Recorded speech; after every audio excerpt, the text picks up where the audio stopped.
Valentine's Day.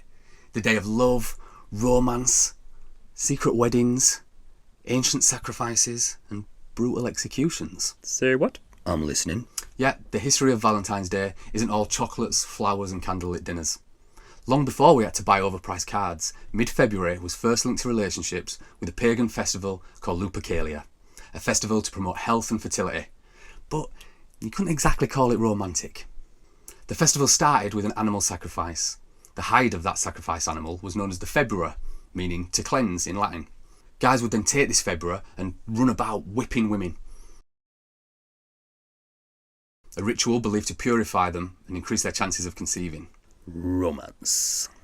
This February, and given the time of year the festival was held, is actually where we get the name for the month of February, but I digress. The amazing weather. Over time, love, let's say, developed. But centuries later, love faced a new challenge. Enter Saint Valentine. Father Valentine, not a saint at this point, had got into trouble with a Roman judge called Asterius. Valentine was spreading the message of Christianity, and Asterius wasn't impressed. He had him arrested, but made him an offer. Listen, mate, my daughter's blind. If your God is so powerful, fix her sight and I'll let you go. According to legend, Father Valentine did just that. The girl opened her eyes and for the first time could see the world.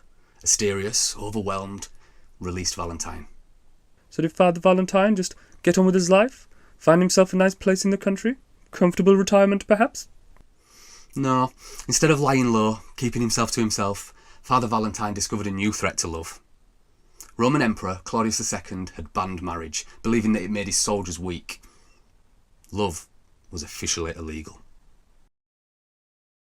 Father Valentine wasn't having it, and he continued marrying young lovers in secret, defying the emperor's orders. But he was caught, arrested, and thrown into a dark, cold cell and sentenced to death. But even in these darkest of times, love found a way. Legend says that from his cell, he swapped letters with someone he had grown close to.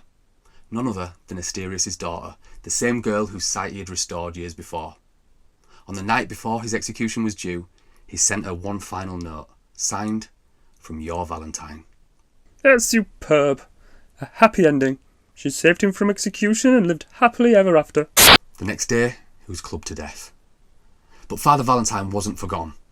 200 years later, he was canonised. Made a saint? By Pope Gelasius, who chose February the 14th, the same day as Valentine's execution, as Saint Valentine's Day. Honouring the guy that shows us love isn't about flowers and chocolates. It's about sacrifice and courage and the fight to keep it alive. Father Valentine showed us that love will always find a way, but as with many things in life, only with effort. Love is powerful and it can challenge us and it can inspire us. Love is the essence of being human, an almost magical force that gives meaning to our existence. It teaches us empathy, patience and resilience. It turns the ordinary into the extraordinary. Happy Valentine's Day, lovers. Because of love, because of everything, despite everything, be amazing whatever. Follow for more inspiration from art, science, philosophy, culture and more. There's amazing in the world. And in you.